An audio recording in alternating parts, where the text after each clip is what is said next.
I watched my sister Elena pin the corsage to Marcus Chen's lapel, her laugh tinkling like broken glass across the high school parking lot. She thought she'd won. They all did. But this time, the second time around, I knew exactly what would happen at homecoming tonight. The decorations would catch fire at 9:47 p.m., 3 students would be hospitalized, and Marcus would spend the next 4 months in physical therapy after diving through a window to escape the flames. And I wasn't going to be there to watch it happen. The first time I lived this day, I'd been devastated. I'd spent 3 weeks working up the courage to tell Marcus about my feelings, only to have Elena swoop in with her practiced smile and designer dress the moment she overheard me planning to ask him. She'd always been like that, taking everything I wanted, everything I worked for, and claiming it as her own.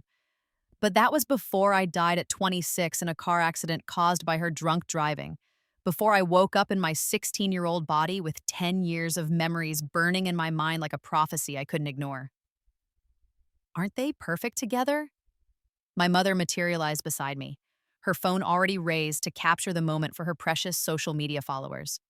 She never took pictures of me, never posted about my honor roll achievements or my volunteer work at the animal shelter. I was the invisible daughter, the one who existed only to make Elena look better by comparison. Marcus caught my eye over Elena's shoulder. There was confusion there, maybe even hurt. We'd been lab partners all semester, had spent hours talking about everything from quantum physics to our favorite movies. I thought we'd been building towards something, but I'd learned the hard way that what I thought didn't matter in this family. "I'm not going," I said quietly. My mother's head snapped toward me, her perfectly microbladed eyebrows rising. "What do you mean you're not going? We already paid for your ticket." "I don't feel well." It wasn't entirely a lie. My stomach churned with the knowledge of what was coming, with the weight of letting it happen. But I'd tried to stop it the first time around. I'd begged Elena not to go, had tried to convince the principal to postpone the dance due to the faulty wiring I somehow suspected. No one had listened. They never listened to me. This time, I'd done something different. I'd sent an anonymous tip to the fire marshal 3 days ago with specific details about the electrical hazards in the gym. I'd called the local news station that morning with a story about potential safety violations at the school. I'd even hacked into Elena's email, a skill I'd picked up in my first life during my brief, miserable marriage to a tech entrepreneur who'd only wanted me for my family's money, and sent messages to half the senior class suggesting they skip the dance for an impromptu beach party instead. I couldn't stop the fire completely, not without revealing knowledge I shouldn't have. But I could minimize the damage. And I could make sure that when everything fell apart, I wasn't there to be blamed for it. "You're not sick," Elena said, flouncing over with Marcus trailing behind her like a confused puppy. "You're just jealous." "Maybe I am." I met her eyes steadily, seeing past the pretty face to the calculating mind beneath.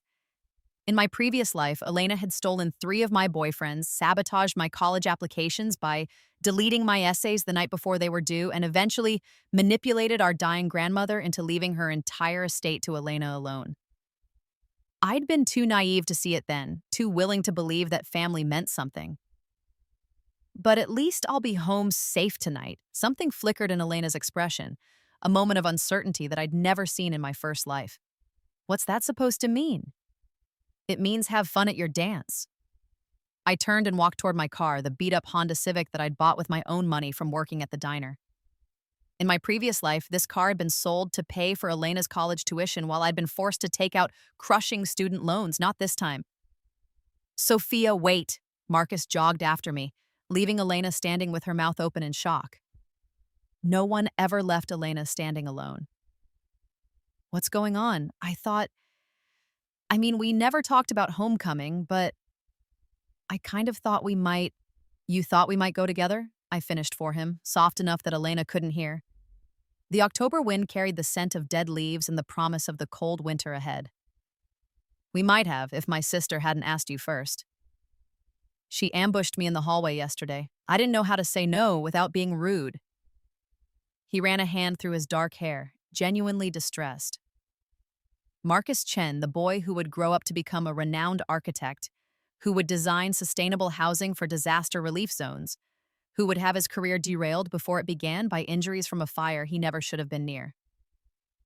If I'd known you wanted to go with me, it doesn't matter now. I unlocked my car door. Just be careful tonight, okay? If anything seems wrong, get out of there immediately. Don't try to be a hero. His eyes widened. Sophia, what do you know? Everything. I knew that the homecoming committee had overloaded 3 circuits by plugging in too many string lights. I knew that an ember from one of the decorative candles would catch on a paper streamer at exactly 9:47 p.m. I knew that Marcus would see a freshman girl frozen in panic near the emergency exit and would go back for her, would end up with second-degree burns and a shattered ankle that would take months to heal properly. But I couldn't tell him any of that without sounding insane. Just trust me, I said instead. Sometimes the thing you think you want isn't worth the price you'll pay for it. I drove away before he could respond to him. Watching in my rearview mirror as Elena dragged him back toward her circle of friends, she was already laughing, already spinning a story about her weird sister and her dramatic exit. Let her. She could have her perfect night right up until the moment it all burned down around her. The house was empty when I got home. Our parents were at some charity gala, the kind of event where they could show off Elena while conveniently forgetting they had another daughter. I made myself dinner, something I'd learned to do at 12 when I realized no one else was going to make sure I ate. Then I settled in my room with my laptop and waited. The memories of my first life were sometimes overwhelming. I remembered everything. The ache of constantly being overlooked, the desperate attempts to win my family's approval, the way I'd shrunk myself smaller and smaller, trying to fit into the shape they wanted. I remembered my grandmother's funeral when I was 22, the reading of the will where I'd learned that the woman who'd raised me had left me nothing.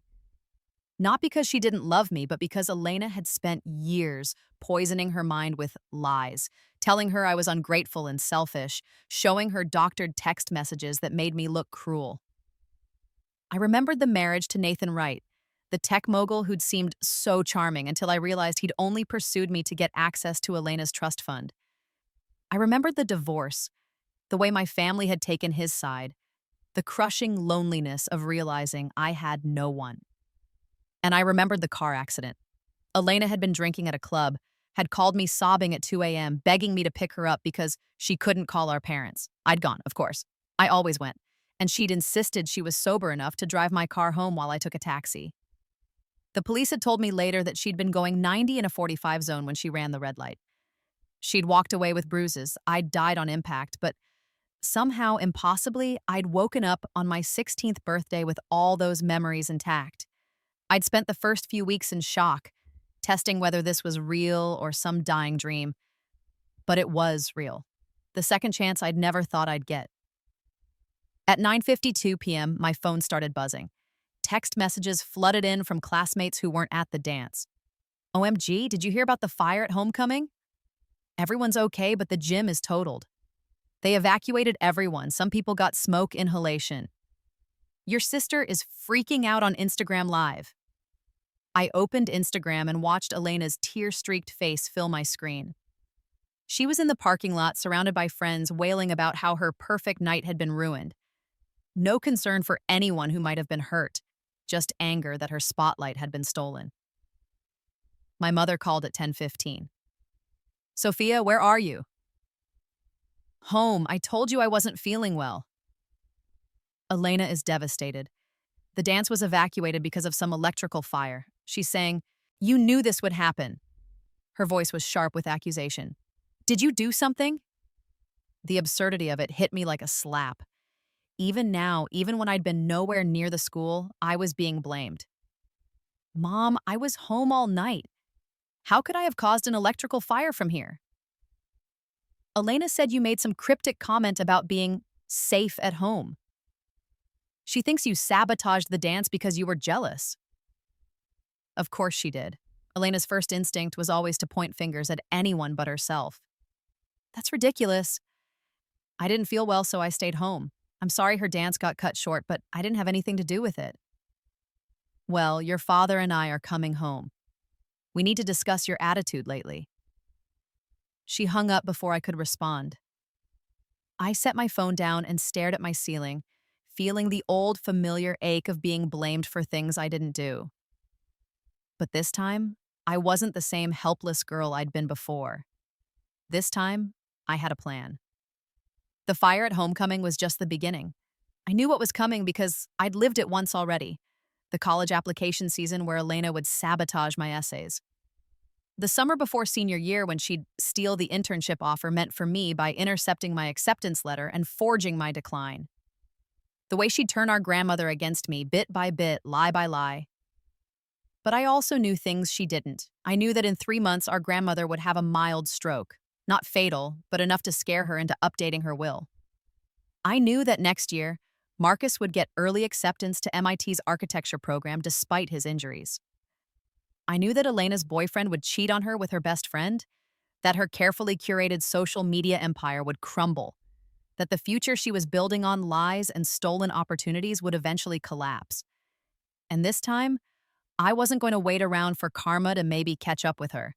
This time, I was going to accelerate the process. My family arrived home after midnight. I heard them before I saw them. Elena's dramatic sobbing, my mother's soothing murmurs, my father's heavy footsteps on the stairs. They went straight to Elena's room, of course. No one came to check on me.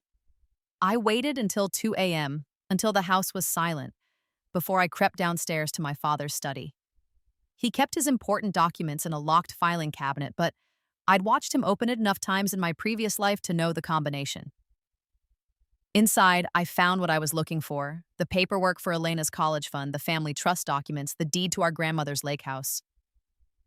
I didn't take anything. I just photographed it all with my phone, careful to avoid the flash. Knowledge was power, and I was building an arsenal.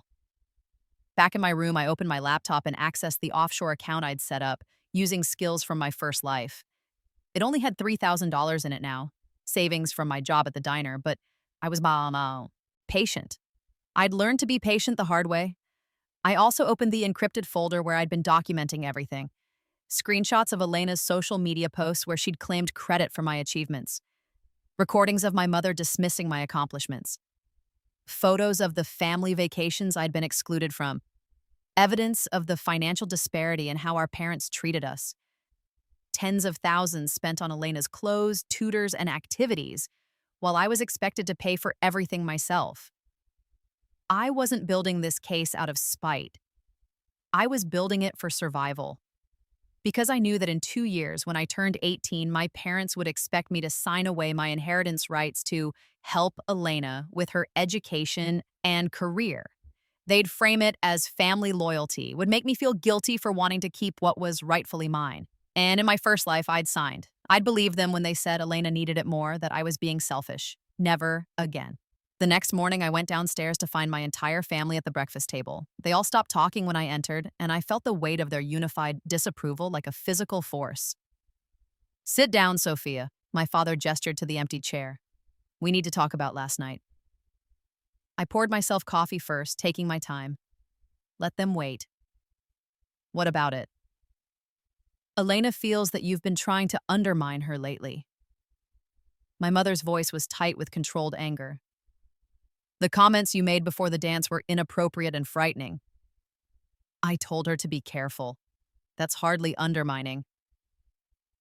"You told Marcus to not be a hero," Elena interjected, her eyes red-rimmed from crying. Real or fake? With Elena, it was always hard to tell. And then there was a fire. Don't you think that's suspicious? I took a sip of coffee, letting the silence stretch. This was a pivotal moment, I realized. In my first life, I would have stammered excuses, would have tried desperately to defend myself against accusations I didn't deserve. But I wasn't that girl anymore. "Are you suggesting I somehow caused an electrical fire through the power of suggestion?" I kept my voice level, almost amused. "Because that's what you're implying, that I'm either psychic or an arsonist." My father frowned. "Don't be dramatic." "I'm not the one being dramatic. I stayed home from a dance because I didn't feel well, and now I'm being accused of—" "What exactly? What am I supposed to have done?" "The fire marshal said it was faulty wiring," my mother admitted reluctantly. "But that doesn't explain how you knew—" "I didn't know anything. I made a general comment about being safe at home, and you're all reading intent into it that wasn't there." I stood up, leaving my coffee untouched on the table. But I noticed that no one has asked how I'm feeling this morning. No one has said they're glad I wasn't at the dance when it caught fire. The first response was to accuse me of something. That's not fair, my father started, but I cut him off. Isn't it? When was the last time any of you came to one of my academic competitions? When was the last time mom posted one of my achievements on her Instagram? When was the last time I was invited to a family dinner that wasn't a formal obligation? I'd never said these things out loud before, not in either life. The words felt like broken glass coming up my throat. I'm done pretending this is normal. I'm done being the invisible daughter who only exists when there's someone to blame. I left them sitting there in shocked silence and drove to the diner for my Sunday morning shift. My hands were shaking on the steering wheel, adrenaline coursing through my veins. I just crossed a line I could never uncross, but it felt right. It felt powerful. Marcus came into the diner around noon, a bandage on his left hand and a haunted look in his eyes. You knew, he said without preamble, sliding into a booth. You knew something was going to happen. I set down the coffee pot I'd been holding and sat across from him. The diner was nearly empty, just old Mr. Peterson reading his newspaper in the corner booth. I had a bad feeling. Sometimes you just know when something's off. The fire marshal said the wiring had been faulty for months. They found 3 separate violations that should have been caught during inspections. He stared at his bandaged hand. I got this pulling Melissa Torres away from a sparking outlet. If we'd been standing there 30 seconds longer, but you weren't. You got out. Because of you. If you hadn't warned me to be careful, to get out if anything seemed wrong. He looked up at me, and there was something in his eyes I'd never seen before. Respect, maybe, or recognition. You saved lives last night, Sophia. Do you understand that? I hadn't thought of it that way. I'd been so focused on my own plan, on not being there when disaster struck, that I hadn't considered the ripple effects. I just didn't want anyone to get hurt. Your sister is telling everyone you were jealous and that you're probably responsible somehow. He said it matter-of-factly, without judgment. But I know that's not true. I've been in classes with you for 3 years. You're not capable of that kind of malice. If only he knew. I was capable of so much more than anyone suspected. But my malice wasn't the destructive kind. It was the calculated kind, the kind that waited and planned and struck with precision. Elena sees threats where there aren't any, I said carefully. She always has. Marcus nodded slowly. Why does your family treat you like that? I've noticed it before, but last night made it really obvious. The way your mom only took pictures of Elena, the way they all just ignored you. It's complicated. I stood up, suddenly uncomfortable with his scrutiny. Can I get you some coffee? Sophia. He caught my wrist gently. You don't have to pretend with me. I see you. I've always seen you. The words hit me harder than they should have. In my previous life, no one had ever said anything like that to me. I'd been invisible until I was useful, overlooked until I was needed to take blame. The kindness in Marcus's voice was almost painful. I have to get back to work, I managed, pulling away. I couldn't afford to let him in, couldn't afford to care. Caring had destroyed me the first time around. But Marcus started coming to the diner every day after that. He'd order coffee and pie and do his homework in my section, occasionally looking up to make comments about his physics assignment or ask my opinion on his college essay. I tried to keep my distance, tried to maintain the walls I'd built, but he was persistent in a quiet, patient way that wore down my defenses. Why aren't you dating anyone? He asked one afternoon in November. You're smart, you're pretty, you're funny when you let yourself relax. Why are you always alone? Because everyone I'd ever cared about had hurt me. Because trust was a luxury I couldn't afford. Because I was too busy planning the systematic dismantling of my family's power over me to waste time on teenage romance. I'm busy, I said instead. School, work, college applications? Right, speaking of which, have you thought about where you want to apply? I'd thought about nothing else. In my previous life, I'd applied to 7 schools and gotten into 6 of them. including Princeton, my dream school. But Elena had deleted my acceptance emails and forged responses declining their offers, leaving me with only one option: the local community college. She'd told everyone I wasn't smart enough for real universities, that I'd failed to get in anywhere good, and I'd been too shocked, too broken by my grandmother's rejection in the will to fight back or investigate. This time, I had a different plan. MIT, I said. Early action. His face lit up. Really? Me too. For architecture. What major are you thinking? Computer science, with a focus on cybersecurity. It was perfect, really. In my first life, I'd struggled through a generic business degree while working full-time to pay off my loans. I'd never discovered my aptitude for programming until Nathan's tech company had needed an emergency website fix, and I'd figured it out on my own. This time, I was going to develop those skills properly, turn them into weapons. That's perfect for you, Marcus said. You think like a hacker, always seeing the patterns no one else notices, always 3 steps ahead. If only he knew how right he was. That night, I hacked into Elena's computer again. It was almost too easy. She used the same password for everything, her birthday plus her boyfriend's initials. I found her college essay, the one my mother had spent $2,000 hiring a consultant to help her write. It was good, polished, exactly the kind of thing admissions officers wanted to see. I copied it and saved it to my encrypted folder. Then I went into her email and found the draft she'd sent to the consultant for feedback. I documented everything: the timestamps, the metadata, the consultant's invoice that my father had paid from his business account. I wasn't going to use this information now. I was playing a long game, building a case that would be undeniable when I finally needed it. But it felt good to know I had leverage, to know that Elena's perfect facade was held up by lies I could expose whenever I chose. In December, our grandmother had her stroke. I was at the hospital within an hour while my parents were still trying to track down Elena, who was at some party and had turned off her phone. I sat by Grandma Ruth's bedside, holding her hand, and for the first time in this timeline, I let myself cry. I'd loved Hurdle much in my first life, had been devastated by her rejection. But now I knew it hadn't really been her choice. Elena had manipulated her, had fed her lies about me for years, and in her diminished state after the stroke, scared and confused about mortality, she'd believed everything Elena told her. Sophia?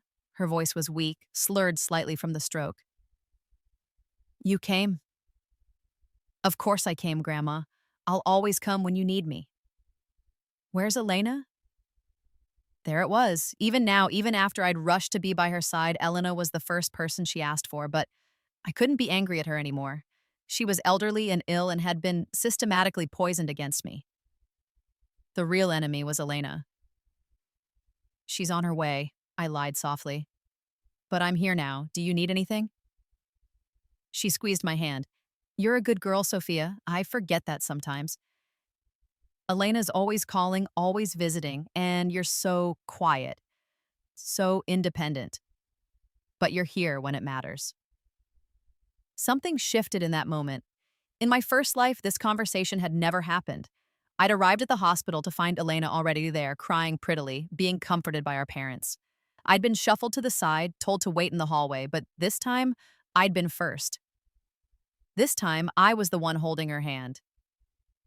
I'll always be here when it matters, I promised. I love you, Grandma. I know you do, sweetheart. She closed her eyes, tired from the medication. I know you do. Elena finally arrived 2 hours later, makeup smudged, reeking of alcohol. She made a big show of bursting into tears and rushing to Grandma Ruth's bedside, pushing me aside. Our parents arrived shortly after and immediately focused all their attention on comforting Elena. But I'd already had my moment.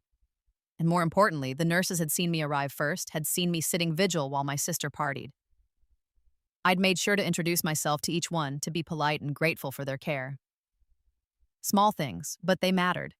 They were building a narrative. That Christmas was the worst I'd experienced in either life.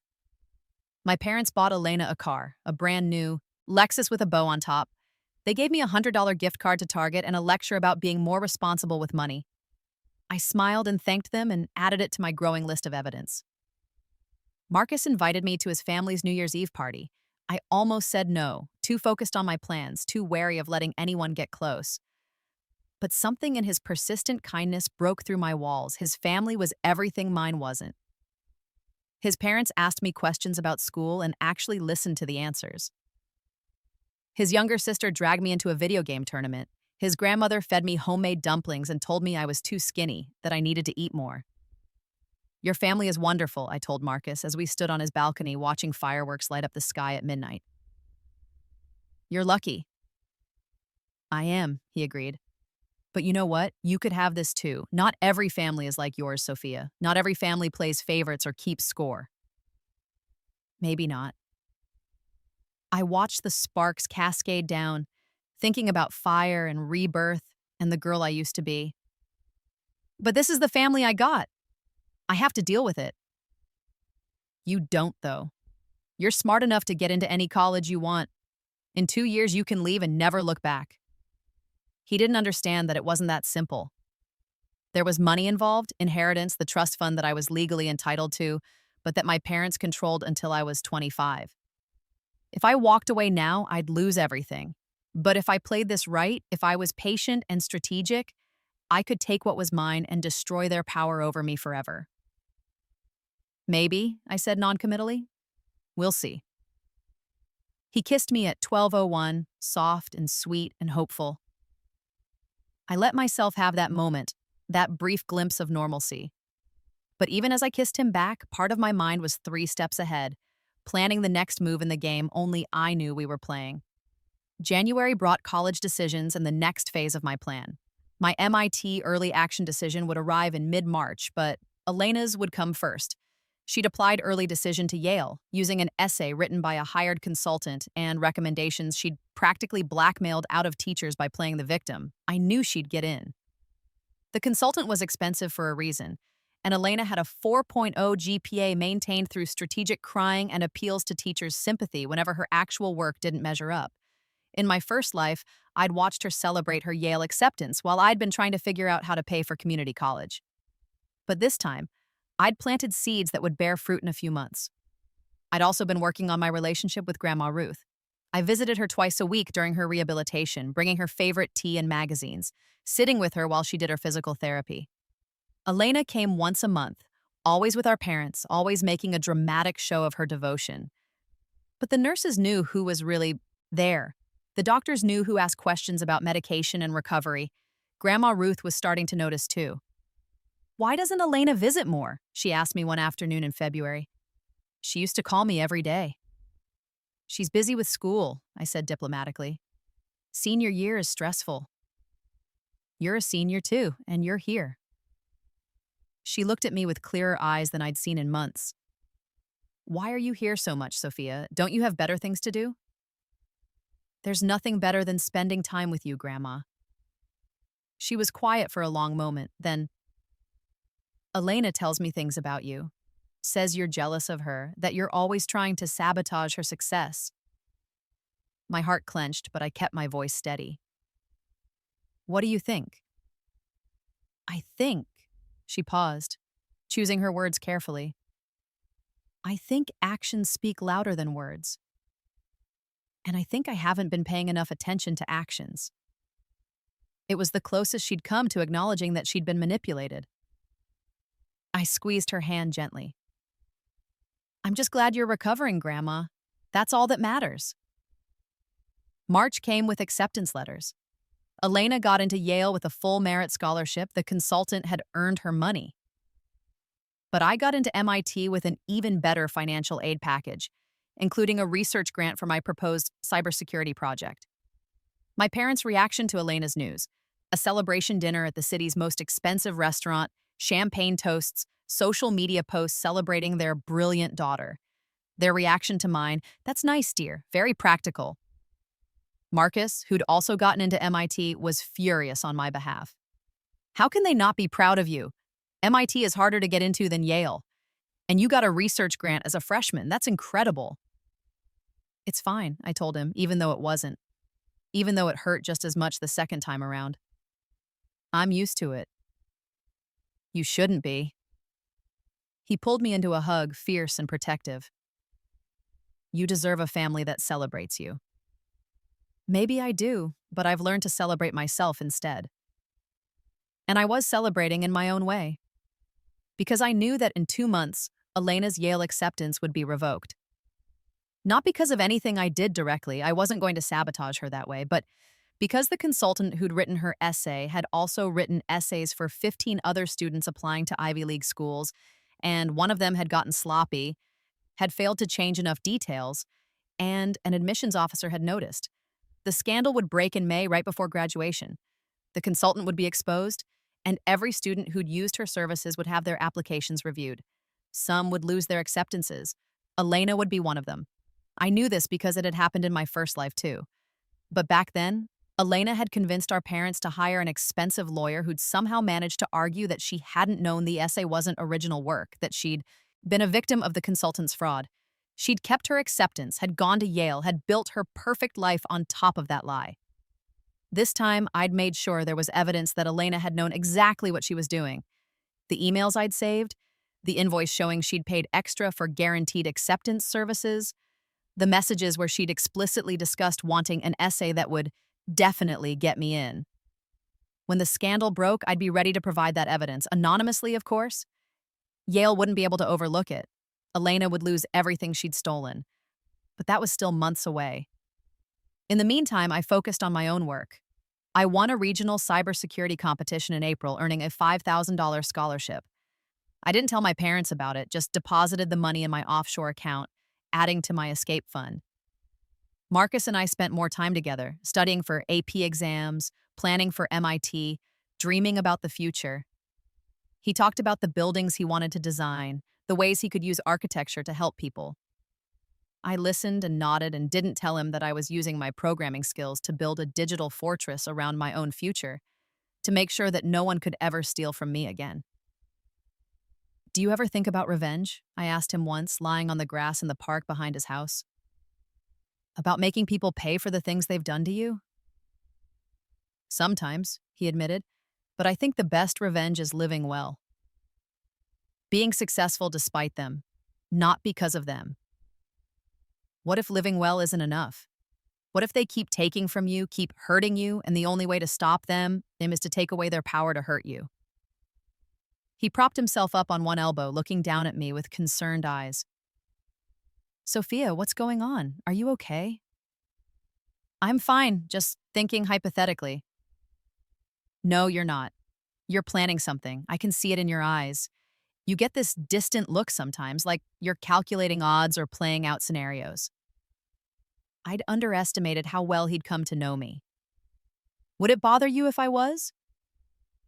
That depends on what you're planning. If you're protecting yourself, then no. If you're becoming like the people who hurt you, then yes. I'm not becoming like them. I sat up, meeting his gaze directly. I'm becoming strong enough that they can't hurt me anymore. There's a difference. He studied my face for a long moment. Just don't lose yourself in whatever you're doing. Don't let the anger eat you alive. I've seen what that does to people. I won't, I promised. And I meant it. This wasn't about anger, not really. It was about justice.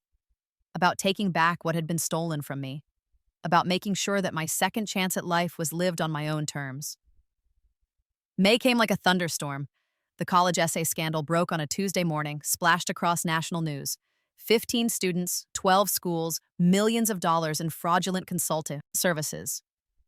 The story dominated headlines for days. Elena's name wasn't immediately on the list, but I knew it would be. I'd made sure of it. The anonymous tip I'd sent to the investigative journalist had included just enough information about Elena's case to make her a priority follow-up story. The call from Yale came on a Friday afternoon. I was home alone when Elena burst through the door, her face blotchy and red from crying. She ran straight upstairs to her room without even noticing me in the kitchen. My mother's car screeched into the driveway 10 minutes later. She and my father came in looking grim, marching upstairs to Elena's room. I could hear the muffled sounds of crying and shouting, Elena's voice rising in protest. I waited. Patient, calm, ready. An hour later, my father came downstairs alone. He found me reading at the kitchen table and sat down heavily across from me. "Did you know about this?" he asked without preamble. "Know about what?"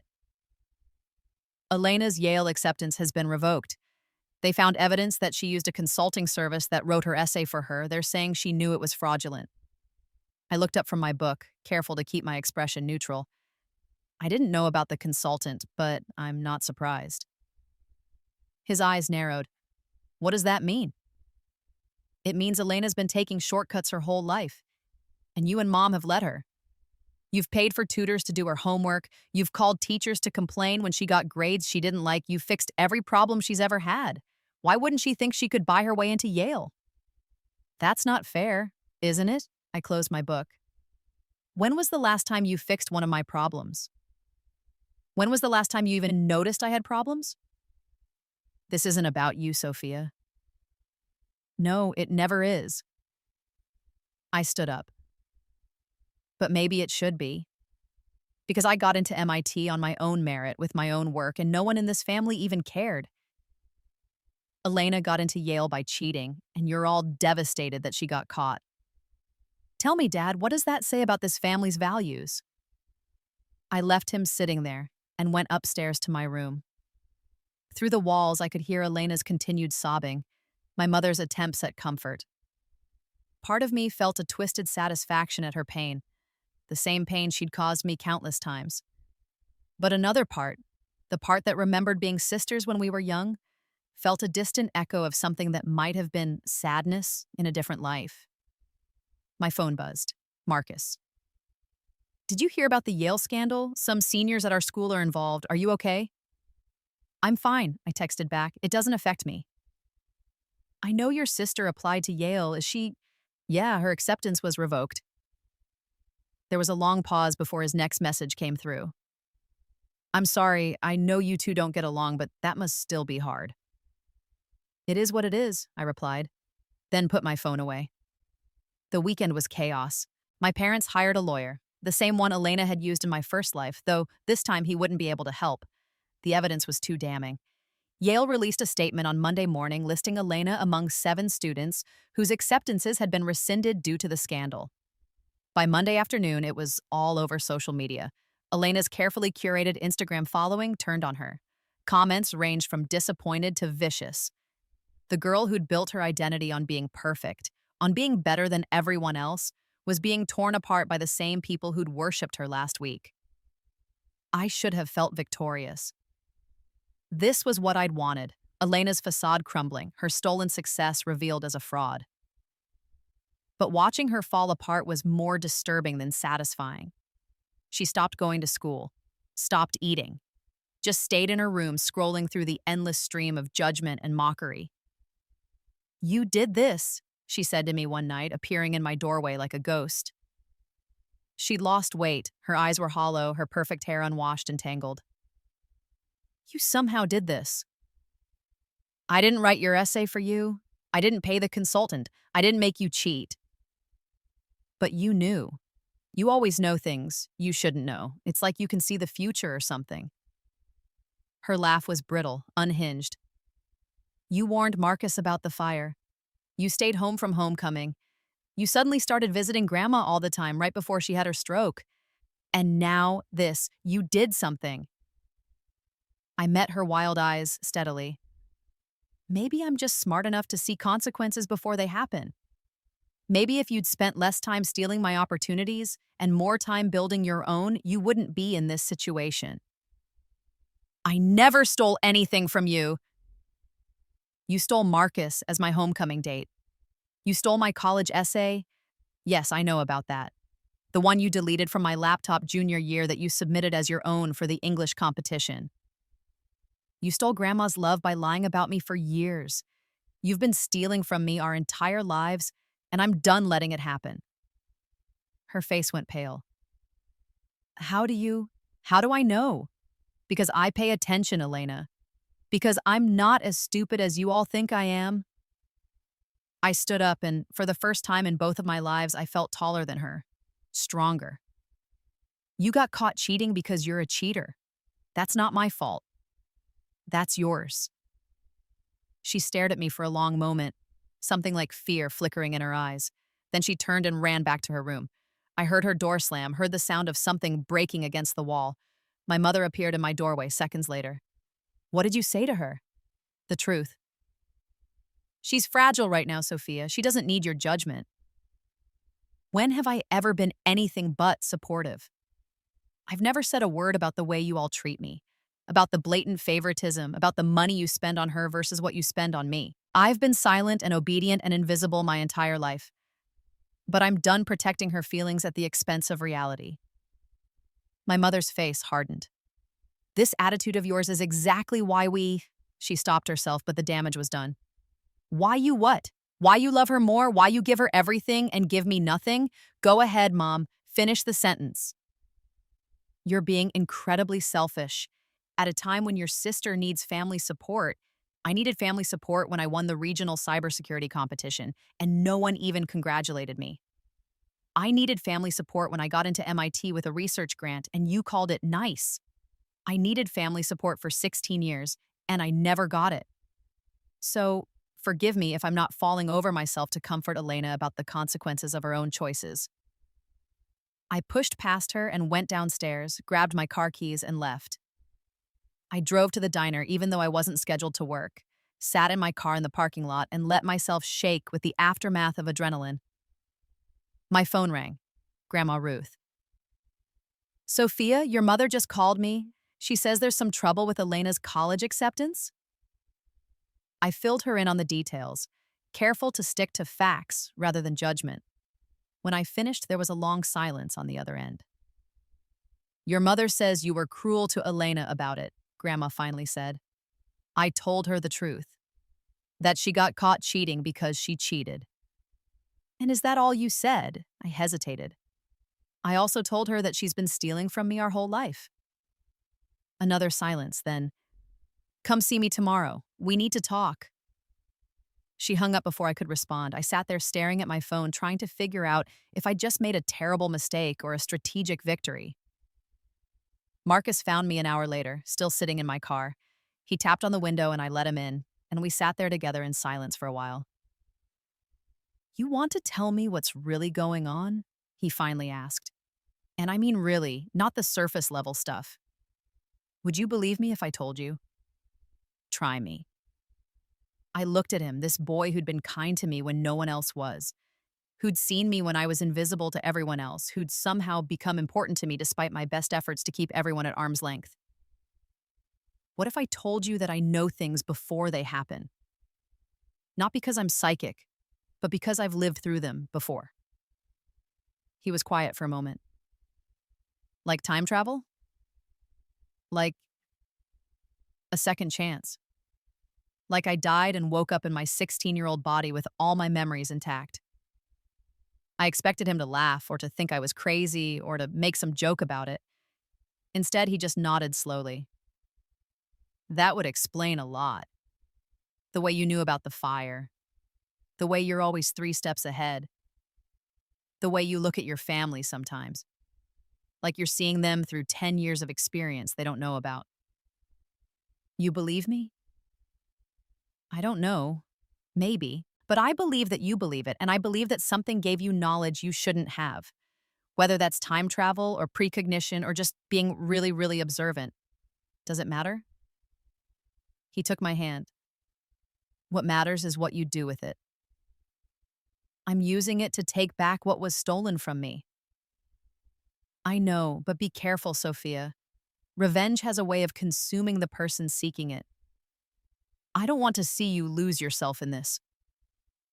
I won't, I promised again.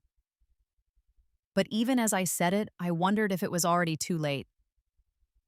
I went to see Grandma Ruth the next day. She was back home now, having completed her rehabilitation. The house was the same as I remembered, the lake house where I'd spent childhood summers before Elena had convinced Grandma to stop inviting me. She was waiting on the porch, tea already prepared. I sat down across from her, and for a long moment, we just looked at each other. Elena called me last night, she said. She was hysterical. told me you'd said terrible things to her, that you'd accused her of stealing from you. I did. She also told me that you'd been visiting me all these months because you wanted to turn me against her, that you're manipulating me to get my money. My chest tightened. Of course Elena would say that. Of course she'd try to poison the well one more time. And do you believe her? Grandma Ruth took a sip of her tea. I don't know what to believe anymore. For years, Elena has been telling me things about you. That you were cold, ungrateful, jealous of her success. That you avoided family events because you thought you were better than us. That you only cared about money. Each word was a knife. I'd heard variations of these accusations in my first life, had never understood where they came from. Now I knew. Elena had been systematically destroying my reputation with the one family member who might have loved me unconditionally. And then you had your stroke, Grandma continued. And Elena visited once a month, always with your parents, always for exactly 30 minutes. But you came twice a week. You sat with me during physical therapy. You brought me tea and asked about my pain levels and researched stroke recovery on your own time. You never once asked me about my will or my money. You just cared. Hope fluttered in my chest, fragile and dangerous. So I started paying attention to things I'd overlooked before. I started asking questions. I called your school and learned that you've been on the honor roll every semester since freshman year, something Elena told me you'd never achieved. I looked at your mother's Instagram and saw that she hasn't posted a single photo of you in 3 years. I watched how your father talks over you at family dinners, how Elena takes credit for your ideas. She set down her teacup with a sharp click. I've been a fool, Sophia, a blind, manipulated fool. Tears burned in my eyes. Grandma, let me finish. I'm changing my will. I'm leaving Elena the jewelry her grandmother on her mother's side gave me. That's appropriate and fair. But everything else, the house, the investments, the trust fund, that's going to you, all of it. You don't have to. Yes, I do, because you're the one who deserves it. You're the one who earned it through years of being overlooked and undervalued and still remaining kind, still showing up, still caring. She reached across the table and took my hand. I'm sorry, Sophia. I'm so sorry I didn't see what was happening. I'm sorry I believed her lies. The tears spilled over and I let them. This was what I'd wanted in my first life. This recognition, this validation, this love. But getting it now, after everything I'd done to orchestrate Elena's downfall, made it feel complicated, tainted. Elena is going to hate me for this, I said. Elena made her choices. She lied, she cheated, she manipulated everyone around her. Those consequences are hers to bear. Grandma squeezed my hand. You didn't do this to her, sweetheart. She did it to herself. But I had done it. I'd set things in motion, had pushed the dominoes, had ensured that Elena's house of cards collapsed at exactly the right moment. I wasn't innocent in this. I was the architect of her destruction. What if I'm not the person you think I am? I whispered. What if I'm just as calculating and cold as she says? Then you learned it from years of surviving in a family that didn't value you. And even if you are calculating, even if you did plan for this, good. Someone should have been looking out for you. If you had to do it yourself, then I'm just glad you were smart enough to see what needed to be done. We talked for hours after that. She asked me about MIT, about my plans, about Marcus. She told me stories about my mother as a child, about the ways that favoritism and competition had been woven into our family dynamics for generations. She apologized again and again for not seeing, for not protecting me. When I left, she hugged me tightly. You're going to do extraordinary things, Sophia. I just know it. And you're going to do them on your own terms with your own power. No one will ever make you feel small again. I drove home feeling untethered, like I was floating between two versions of reality, the one where I was a victim who'd died bitter and alone, and the one where I was a chess master who'd manipulated everyone around me into giving me what I wanted. Neither felt completely true. Neither felt completely false. The house was quiet, my tia squapite when I got home. Elena's car was gone, probably at a friend's house, though most of her friends had abandoned her after the scandal. My parents were in the study, talking in low, tense voices. I was halfway up the stairs when my father called out, "Sophia, we need to talk to you." I went to the study doorway. My parents sat on opposite sides of my father's desk, looking older and more tired than I'd ever seen them. Your, grandmother called us, my mother said without preambles. She told us she's changing her will, leaving almost everything to you. Okay.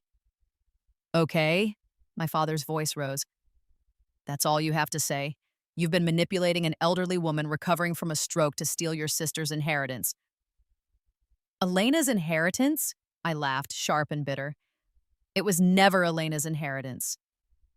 Grandma Ruth is my grandmother, too. The fact that you all just assumed everything would go to Elena says more about this family's dynamics than anything I could have done. You've been poisoning her against Elena. I visited her. I cared about her recovery. I spent time with her. If that's poisoning, then what do you call what Elena did? Because Grandma told me today about all the lies Elena's been telling her about me for years. About how Elena convinced her I was cold and ungrateful and jealous. Was that not manipulation? My parents exchanged glances. My mother spoke carefully. Elena was trying to protect Grandma from your difficult personality. My difficult personality. I felt something crack inside me, some final restraint breaking. Let me tell you about my difficult personality. I work 30 hours a week at a diner to pay for my own clothes, my own car, my own college application fees. I maintain a 4.0 GPA while Elena barely scrapes by, even with thousands of dollars in tutoring. I won regional competitions that you never bothered to attend. I got into MIT with a research grant, and you called it nice. I have been the perfect daughter, the invisible daughter, the daughter who never asked for anything because I knew I wouldn't get it. And you call that difficult. You're being dramatic. No, I'm being honest. For the first time in my life, I'm being completely honest with you. You don't love me the way you love Elena. You never have. And I've spent 16 years trying to figure out what I did wrong, what was broken in me that made me unlovable to my own parents. But I finally understand there's nothing wrong with me. There's something wrong with you. The silence that followed was deafening. My mother's face had gone white. My father looked like I'd slapped him. "How dare you speak to us like that?" my father finally said. "After everything we've provided for you." Provided? You provided the bare minimum required by law: food, shelter, basic education. But love, support, pride in my accomplishments, you saved all of that for Elena. And now you're angry because someone I finally noticed, because Grandma Ruth finally saw through the lies and decided to reward the granddaughter who actually gave a damn about her. "If you think we're going to support you after this," my mother started, "I don't need your support. I have a full ride to MIT. I have my own savings. I have a grandmother who actually loves me. And in 2 years, I'll be 18 and completely free of this toxic family." I turned to leave, then stopped. Oh, and one more thing. I'm done pretending. I'm done being the scapegoat, the afterthought, the invisible daughter. From now on, if you want a relationship with me, you're going to have to earn it. Because I finally realized I deserve better than this. I went upstairs, packed a bag, and drove to Marcus's house. His parents took one look at my face and pulled me inside without questions. His mother made me tea while his father called my parents to let them know I was safe. Marcus just held my hand and didn't ask me to explain anything I wasn't ready to share. I stayed there for 3 days. My parents called twice, once to demand I come home, once to inform me they were disappointed in my choices. I didn't go back. On the 4th day, Grandma Ruth called. "I heard you left home."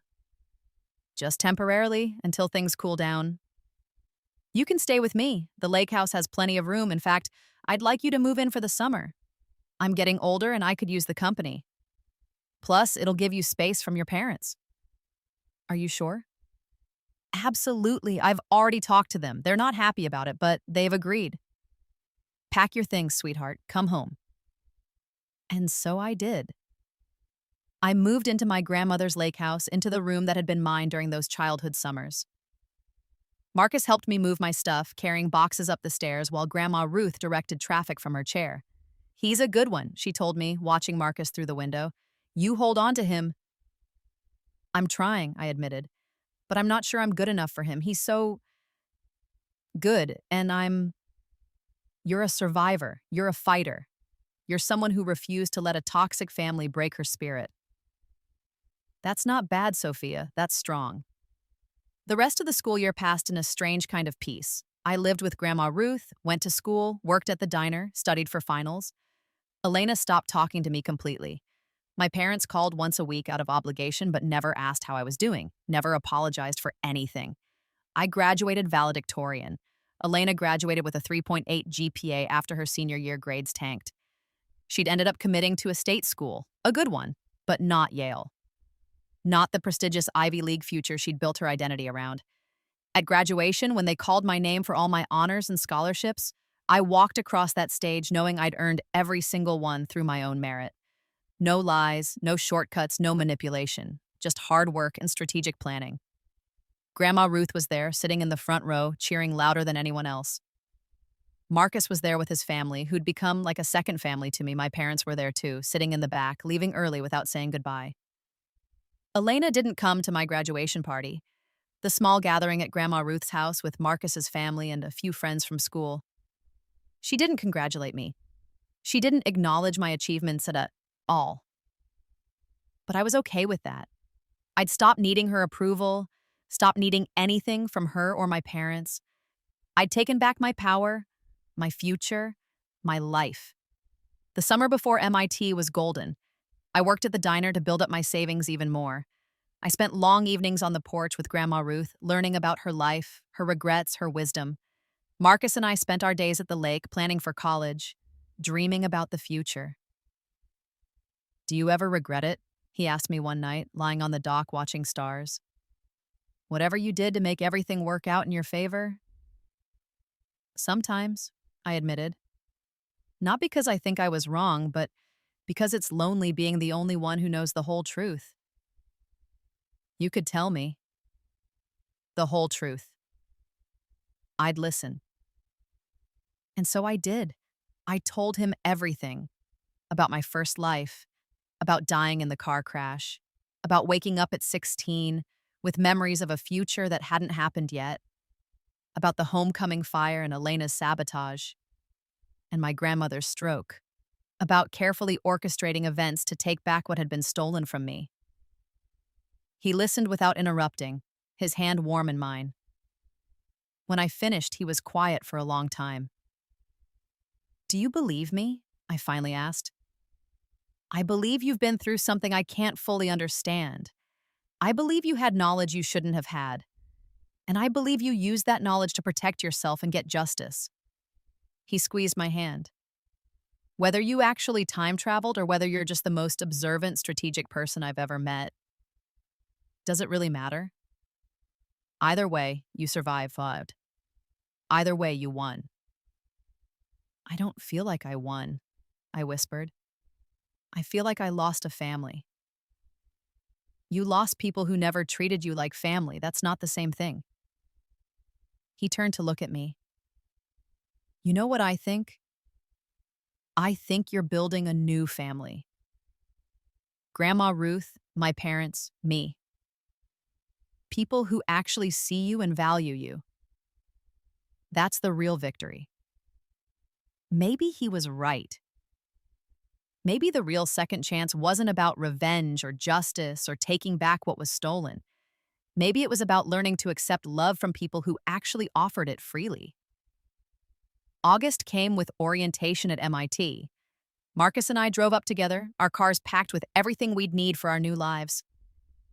Grandma Ruth had slipped me an envelope before I left, a check for $10,000 and a note that said, "For emergencies, opportunities, and dreams, I love you, sweetheart." My parents had called the night before I left. My mother's voice was stiff. "We wanted to wish you luck at school." "Thank you. And to tell you that we've thought about what you said, about the favoritism. About how we treated you. A pause. We don't agree with all of it, but we could have done better. We should have done better. It wasn't an apology. It wasn't even close to enough. But it was something. I appreciate you saying that, I said carefully. Maybe while I'm gone, we can all think about what kind of relationship we want to have going forward, if we want to have one at all.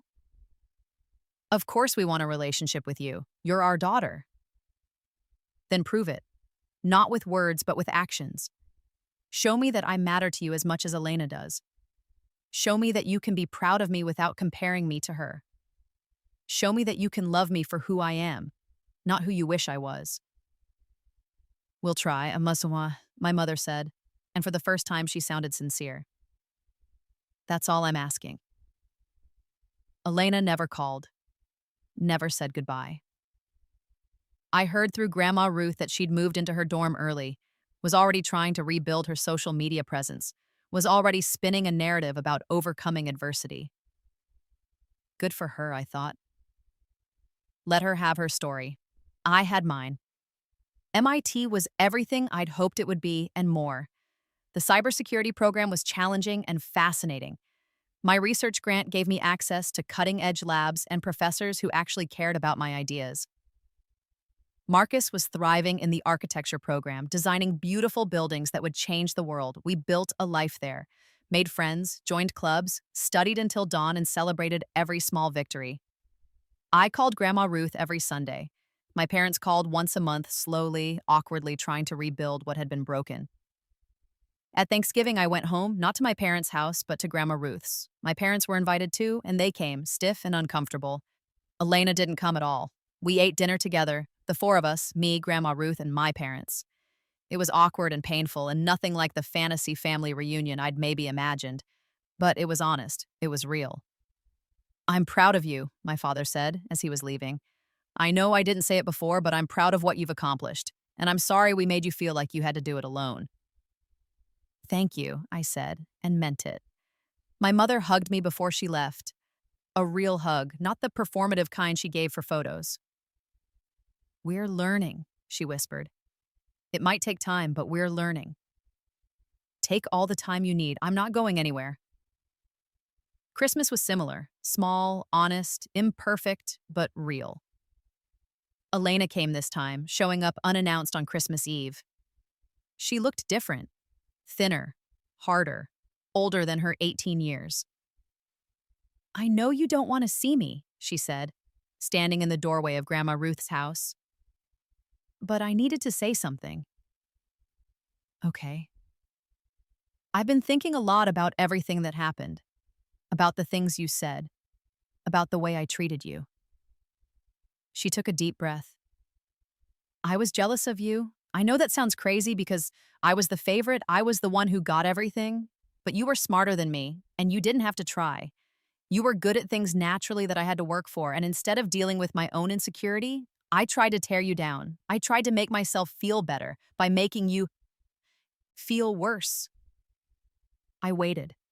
This was the most honest Elena had ever been with me in either life. I'm not asking you to forgive me, she continued. I don't deserve that. But I wanted you to know that I see it now. I see what I did. And I'm sorry. I'm really, really sorry. Thank you for saying that. Do you think... She looked at me with red-rimmed eyes. Do you think we could ever be sisters again? Real sisters, not whatever toxic thing we were before? I don't know, I answered honestly. That's going to take time and proof that you've actually changed. Words are easy, Elena. Actions are what matter. I know, and I'm going to prove it. I'm in therapy now. I'm working on myself. I'm trying to be better. She turned to leave, then looked back. You deserved better than what I gave you. What our parents gave you. I see that now. After she left, Grandma Ruth put her arm around me. What do you think? I think people can change. I think she might actually mean it. I leaned into my grandmother's embrace. But I also think I don't need her to change for me to be okay. I'm already okay. I already won. You did, sweetheart. You absolutely did. The rest of college passed in a blur of classes and research and building a future I could be proud of. I graduated summa cum laude with job offers from 3 major tech companies and a government cybersecurity agency. Marcus graduated with honors and had already landed a position at a prestigious architecture firm focused on sustainable design. Grandma Ruth was at my graduation, older but still fierce, still proud.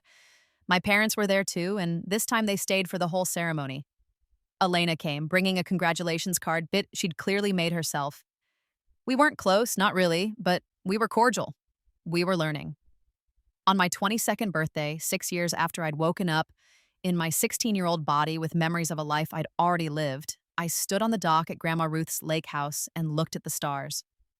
Thinking about your old life? Marcus asked, coming up behind me and wrapping his arms around my waist.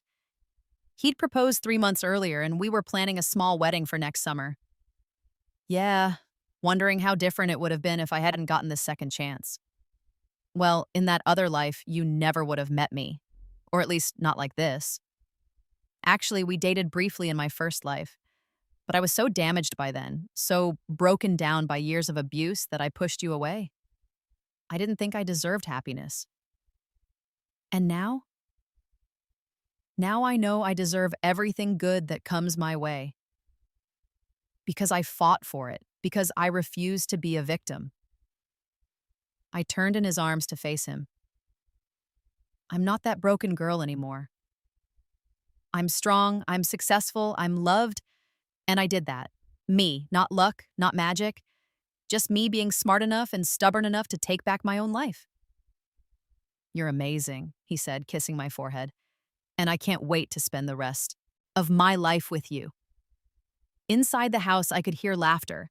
Grandma Ruth was telling stories to Marcus's parents, who'd become like second parents to me. Tomorrow, my parents would arrive for the birthday dinner they'd asked to host. Elena was coming too, bringing her new girlfriend and stories about her master's program in social work. We were all works in progress, all learning how to be family in healthier ways. It wasn't perfect. It probably never would be. But it was real, and it was mine, and I'd earned every bit of it.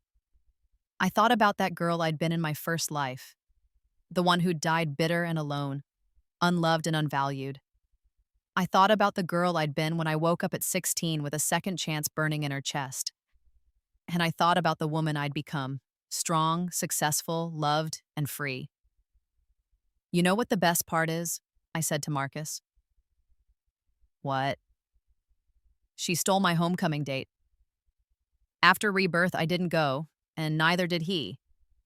And by not going, by choosing myself over trying to compete with her, I won everything. The boy, the future, the life I actually wanted. She thought she was winning when she took Marcus to that dance. But really, she'd already lost. She just didn't know it yet. Marcus laughed. So you're saying that fire was the best thing that ever happened to us? I'm saying that sometimes the thing you think you want isn't as important as learning when to walk away. Sometimes the real victory is refusing to play the game at all. And what game are you playing now? No game. I'm done with games, done with revenge, done with proving anything to anyone. I smiled up at the stars, thinking about second chances and justice and the long, hard road to becoming who you're meant to be. Now I'm just living, really, truly living. And that's the greatest victory of all. Somewhere behind us, Grandma Ruth called that dinner was ready. Marcus took my hand and we walked back toward the house, toward the light and warmth and love that I'd fought so hard to claim. I'd been given a second chance at life, and I'd used it to destroy the people who'd hurt me, to take back what they'd stolen, to build something better from the ashes of who I used to be. Some might call that revenge. Some might call it justice. I called it survival. I called it strength. I called it learning that sometimes the best revenge isn't destruction. It's becoming so successful, so happy, so completely thriving that the people who tried to break you become irrelevant. They become footnotes in the story of your triumph. Elena had stolen my homecoming date, thinking she'd won something important.